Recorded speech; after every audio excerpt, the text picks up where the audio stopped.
नमस्कार विद्यार्थी मित्रांनो, मॅथ्स एक्सप्लोरर या यूट्यूब चॅनलमध्ये आपणा सर्वांचं स्वागत आहे.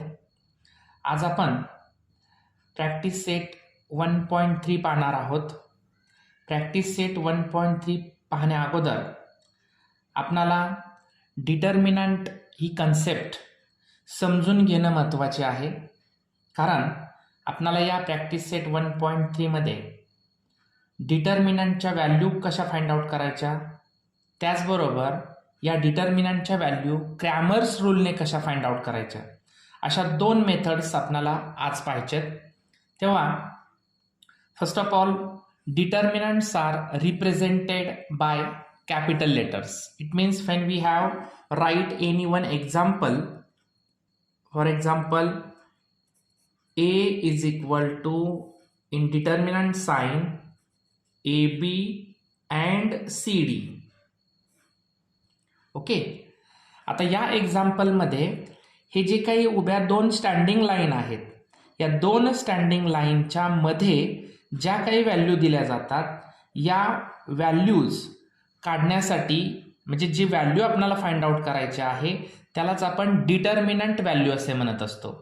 आणि ही डिटर्मिनंटची व्हॅल्यू या दोन डिटर्मिनंट साइनच्या मध्ये दिलेल्या जातात आणि याची मांडणी करण्यासाठी आपल्याला कॅपिटल लेटर्सचाच यूज केला जातो. म्हणजे आपले जे अल्फाबेट्स आहेत A to Z, यापैकी कोणतंही लेटर आपण या डिटर्मिनंटचे रिप्रेझेंटेशन करण्यासाठी वापरत असतो. आता या एक्झाम्पलला किंवा इथे एक जे एक्झाम्पल दिलेलं त्याचं जर नीट ऑब्झर्वेशन आपण केलं तर आपल्याला लक्षात येईल की यामध्ये दोन रो आहेत. AB हा एक रो आहे आणि CD हा एक रो आहे. त्याचबरोबर AC हा एक कॉलम आहे आणि BD हा एक कॉलम आहे. म्हणजे इथं आपल्याला दिसतंय की AB हा एक रो, CD हा एक रो, असे दोन रो, आणि AC हा एक कॉलम आणि BD हा एक कॉलम. म्हणजे दोन रो आणि दोन कॉलम याच्यामध्ये असल्यामुळं या डिटर्मिनंटची डिग्री ही कायमस्वरूपी 2 म्हणजेच 2 अशी सांगितली जाते. तुम्हाला याच्यावरती एक example, it means therefore the degree of determinants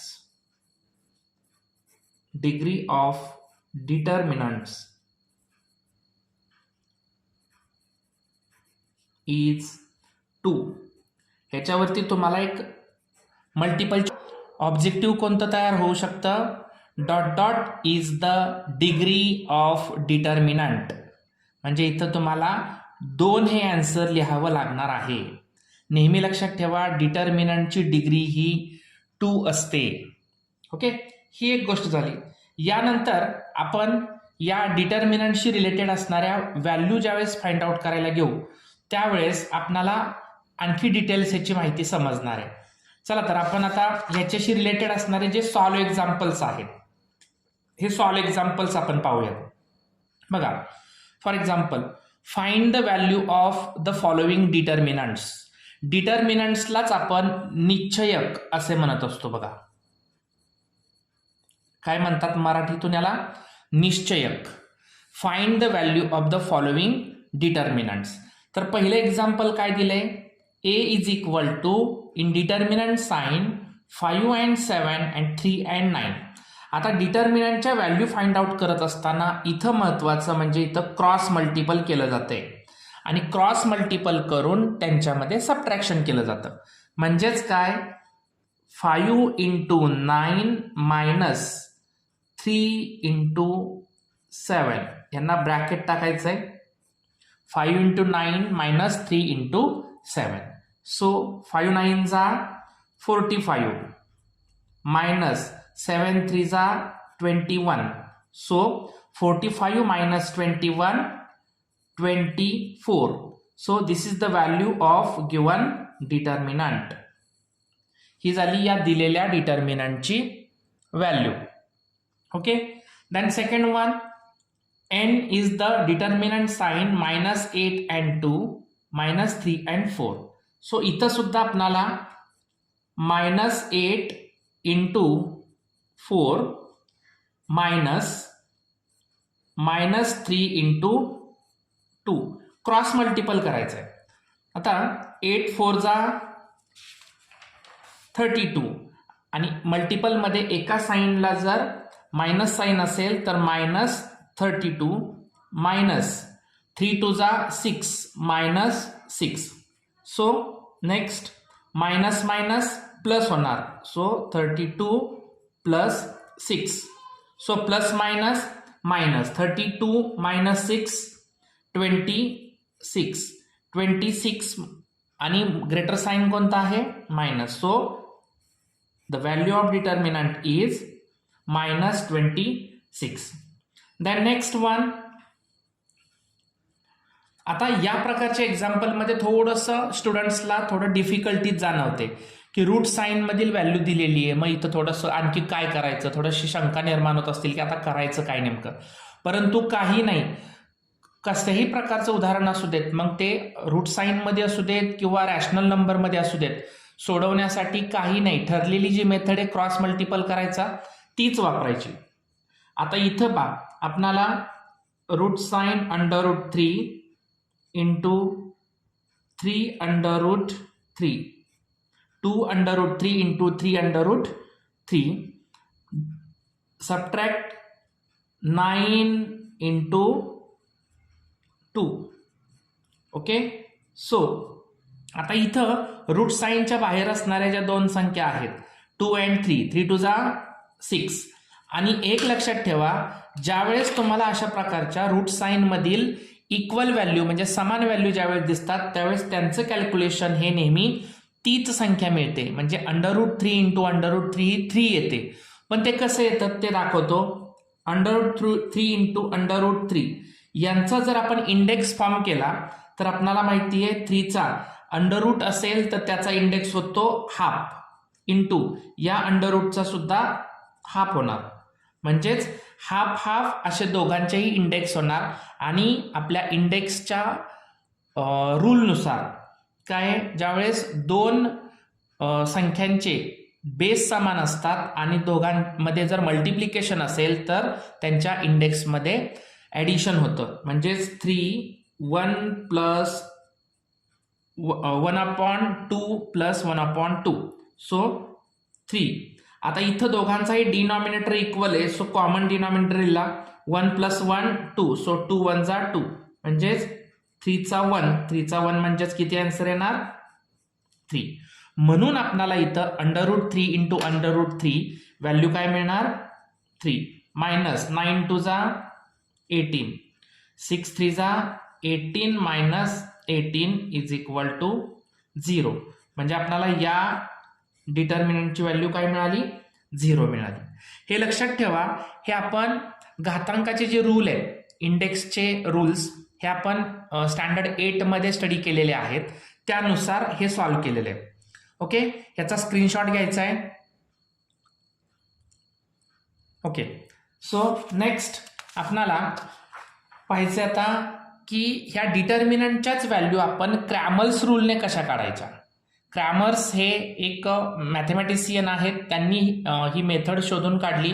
म्हणून या डिटर्मिनंटच्या मेथडला आपण क्रॅमर्स रूल किंवा क्रॅमर्स मेथड सुद्धा म्हणतो. आता याच्या व्हॅल्यू फाइंड आउट करत असताना ह्याच्यामध्ये एक गोष्ट लक्षात ठेवायची की नेहमी ज्यावेळेस आपणाला त्याचा जो काही इक्वेशनचा मूळ फॉर्म आहे की समजा आपण इथं a1x plus b1y is equal to c1 आणि दुसरा आणखी एक a2x plus b2y is equal to c2, हे जे दोन इक्वेशन जर आपण या ठिकाणी घेतले तर या दोन इक्वेशन मधून आपणाला 3 फॉर्म्युले मिळत असतात. कोणते ते 3 फॉर्म्युले? एक म्हणजे डीचा फॉर्म्युला आपल्याला इथं मिळत असतो, दुसरा मिळतो dxचा आणि तिसरा मिळतो dyचा. आता मी हे अगोदरच का मांडून ठेवलं, कारण या दोन इक्वेशन्स वरून आपणाला हे जे फॉर्म्युले आहेत ते कसे मिळणार आहेत हे आपण इथं पाहणार आहोत. तर सगळ्यात पहिल्यांदा हे डिटर्मिनंटची व्हॅल्यू काढत असताना जे डिटर्मिनंट साइन आहे त्या डिटर्मिनंट साइन मध्ये डी ची व्हॅल्यू काढत असताना a1 a2 या दोन व्हॅल्यू घ्यायच्या, तसेच b1 b2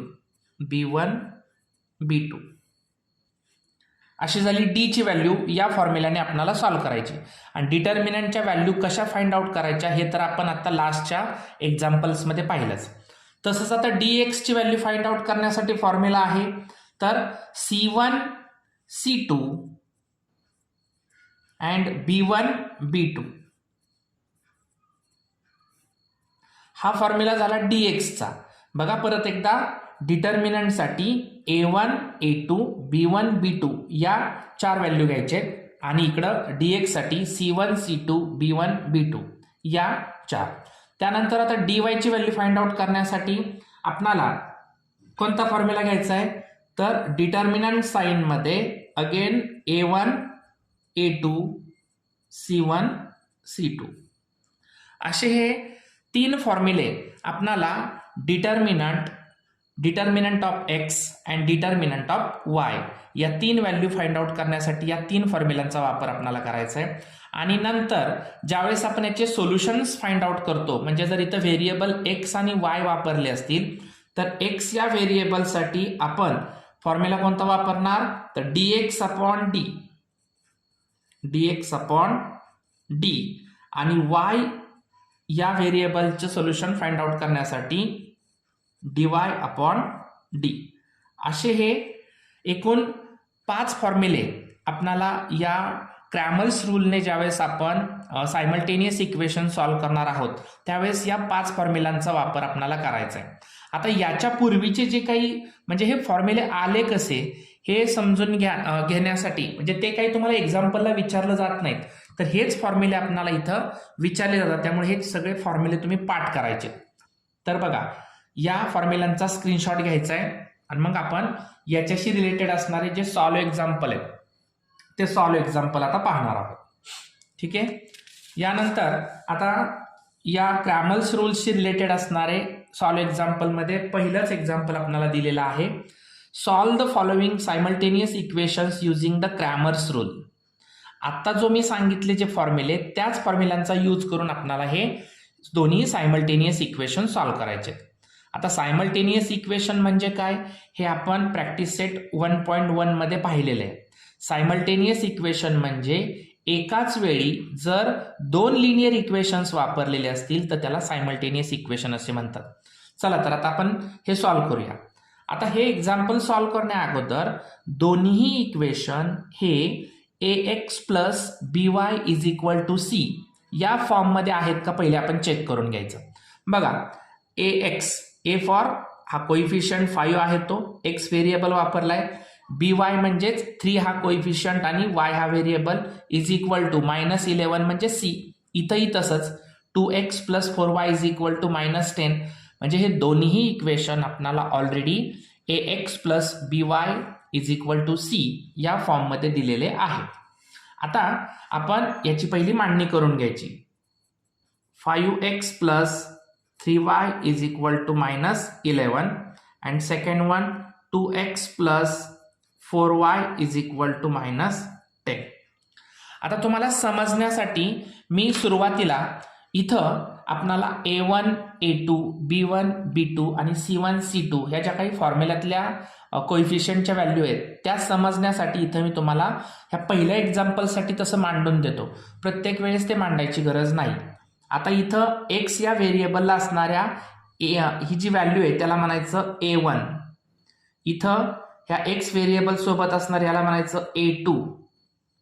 त्यानंतर ह्या y व्हेरिएबल सोबत असलेल्या 3 या कोइफिशियंटला B1, y सोबत असलेला 4 हा B2, -11 हा C1 आणि -10 हा C2. अशा पद्धतीने ही मांडणी करून घ्यायची. आता ही आपण एक्झाम मध्ये मांडायचं नाही कारण सरावाने हे तुम्हाला समजणार आहे की आपल्याला A1 आणि A2च्या व्हॅल्यू कोणत्या घ्यायच्या, B1 आणि B2च्या व्हॅल्यू कोणत्या घ्यायच्या, C1 C2च्या व्हॅल्यू कोणत्या घ्यायच्या. नेक्स्ट एक्झाम्पल पासून आपण विदाऊट असं राईट करता एक्झाम्पल सॉल्व्ह करणार आहोत. फक्त सुरुवातीला तुम्हाला समजावं म्हणून मी इथं लिहिलेलं आहे. चला आता तर आपल्याला D म्हणजे determinant of x, determinant of y and last x आणि y चे सोल्युशन्स फाइंड आउट करणार आहोत. सो पहिल्यांदा determinant is equal to determinant sign A1 A2 B1 B2 हा फॉर्म्युला आहे. आता या फॉर्म्युल्यामध्ये आपण इथं जे लिहिलेले जे काही A1 A2चे जे कोइफिशियंट आहेत ते राईट करून घ्यायचे.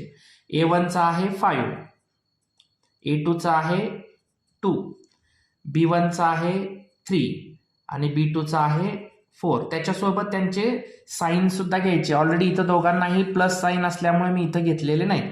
आता इथं बा क्रॉस मल्टिपल आपण डिटर्मिनंटच्या आत्ता व्हॅल्यू कशा फाइंड आउट करायचे ते तर पाहिलेलंच आहे. 5 into 4 divided by minus 3 into 2. So 5 4 जा 20 minus 3 2 जा 6. ओके, सो 20 minus 6 14 ही व्हॅल्यू मिळाली आपल्याला डी ची. ओके, ही डी ची व्हॅल्यू आहे.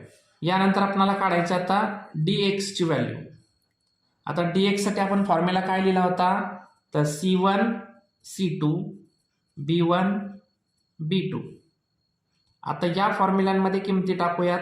इथं बघा C1 C2च्या व्हॅल्यू काय आहेत तर -11 साइन सुद्धा घ्यायचे त्याच्याबरोबर. C2 चे आहे -10 आणि B1 B2च्या इथे व्हॅल्यू 3 and 4. ओके, सो इथंच लिहूया. मायनस साइन असले की सिंगल ब्रॅकेटमध्ये टाकून द्या. -11 into 4 -3 into -10. ठीक आहे. 11 4 जा 45 आणि एका संख्येला मायनस असले की -45. 10 3 जा -30. Okay, so next minus minus plus -45 plus 30 plus minus minus 44 minus 30 14 आणि greater sign minus. So this is the value of determinant of x. Then next dy. dy साठी आपण फॉर्म्युला घेतलेला आहे कोणता तर A1 A2 C1 C2. आता या फॉर्म्युल्याच्या किमती पुन्हा एकदा टाकायच्या. आता A1 A2च्या व्हॅल्यू आपण ऑलरेडी घेतलेल्या आहेत 5 and 2 आणि C1 C2 साठी -11 -10. ओके, सो आता इथं आपल्याला क्रॉस मल्टिपल करायचं आहे. 5 into -10 -11 into 2. आता बघा 10 5 जा -50 11 2 जा -22. So minus minus plus. So again plus minus minus 50 -22 28 greater sign minus. So this is the value of dy. Okay, हे आपल्याला डिटर्मिनंट dx dy या व्हॅल्यू मिळाल्या. याचा स्क्रीनशॉट घ्या म्हणजे याच्या पुढचं आपण पुढे घेऊया सॉल्व्ह करायला. आता याच्यानंतर आपल्याला x आणि y च्या व्हॅल्यू इथं फाइंड आउट करायचे. ठीक आहे, आता x च्या व्हॅल्यू आणि y च्या व्हॅल्यू फाइंड आउट करत असताना फॉर्म्युला काय आहे x is equal to dx upon d. So dx ची व्हॅल्यू काय लिहिली आहे -14 आणि d ची आहे 14. -14 डिवायडेड बाय +14. 14 1 जा 14. So -1. This is the value of x. and y is equal to dy upon d. So dy ची व्हॅल्यू काय आलेली आहे -28. -28 upon 14. 14 2 जा 28. सो व्हॅल्यू आली -2. असे हे दोन सोल्युशन्स आपल्याला मिळाले. Therefore solution is xy is equal to -1 and -2. This is the question number first. Okay, now second number question आपण सॉल्व करणार आहोत. सेकंड नंबर क्वेश्चन आहे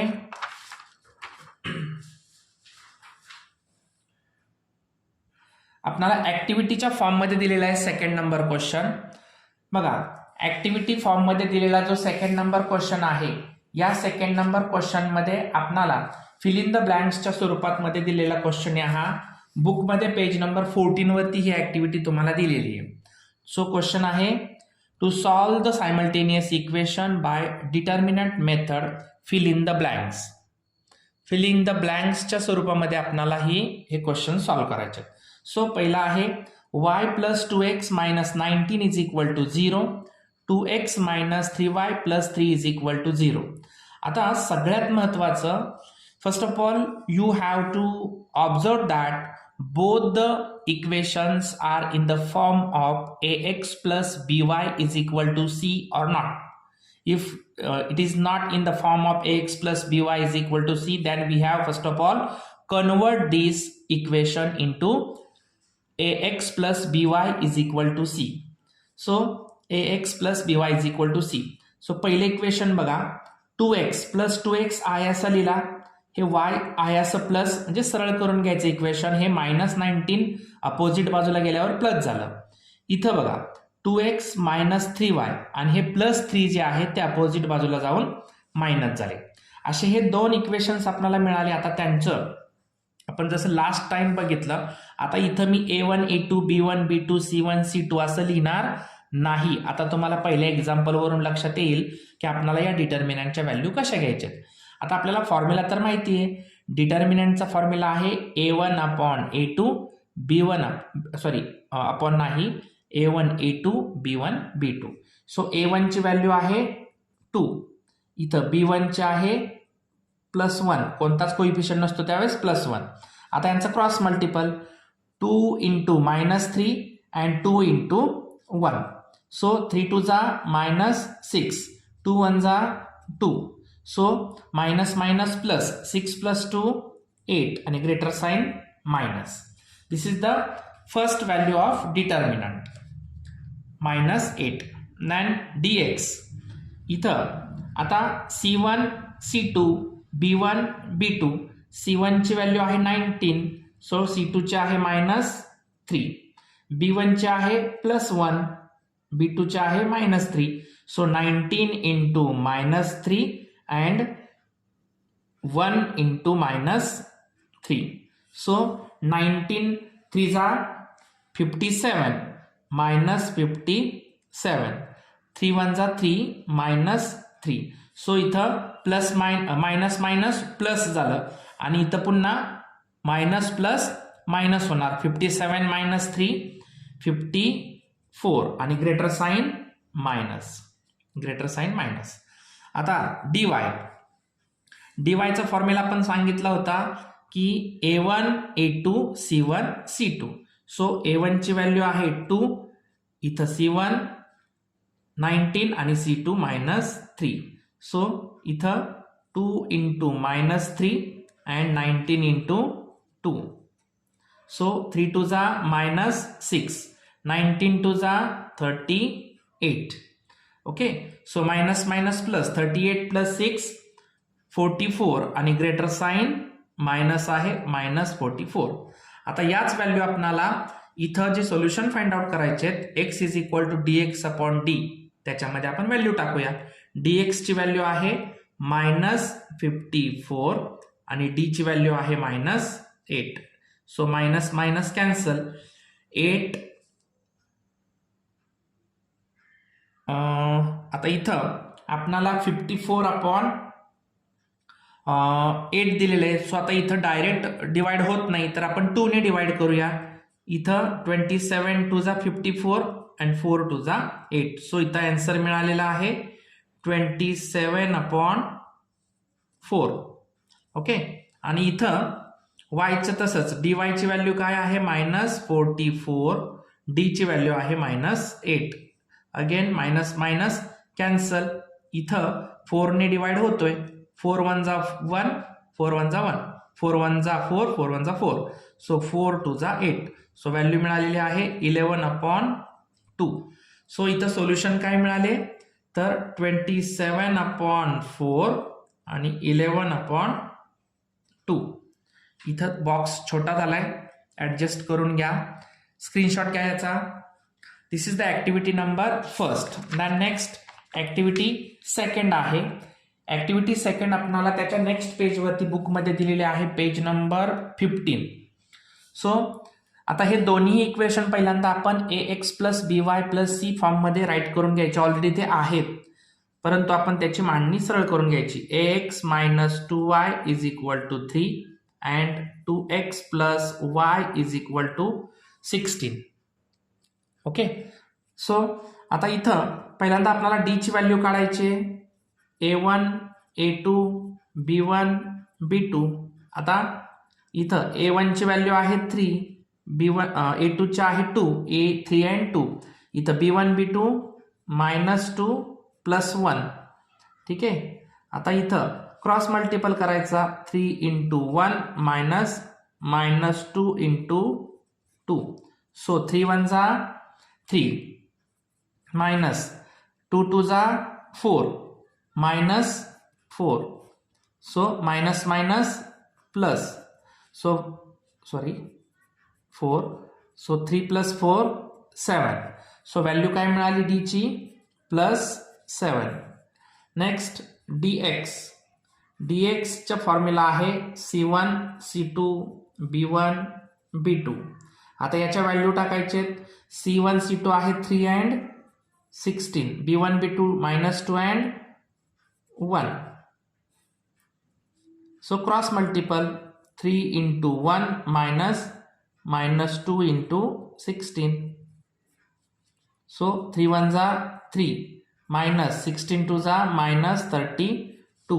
So minus minus plus 32 plus 3 35. So dx is equal to 35. Okay, then dy is equal to a1 a2 c1 c2. या फॉर्म्युले तुम्ही प्रत्येक वेळी नाही लिहिले तरी चालतात, परंतु लिहिले तर तुम्हालाच व्हॅल्यू फाइंड आउट करताना सोपं जाणार आहे. ठीक आहे. a1 a2 ची 3 and 2, c1 c2 3 and 16. Again cross multiple 3 into 16 minus 3 into 2. 16 3 जा, इथं व्हॅल्यू काय मिळणार आहे? 16 3 जा 48 and 3 2 जा 6. आता इथं dy ची व्हॅल्यू आपण 48 minus 6 काय ना 42. सो dy इज इक्वल टू 42 मिळाले. देअरफॉर आता x is equal to dx upon d is equal to dx ची व्हॅल्यू 35 डिवायडेड बाय 7. 7 5 जा 35. So x is equal to 5, y is equal to dy upon d. dy ची value आहे 42 divided by 7. 7 6 जा 42. Therefore y is equal to 6. हे दोन solution मिळाले. आता यामध्ये therefore solution is xy is equal to 5 and 6. This is the activity number 2. याचा screenshot घ्या.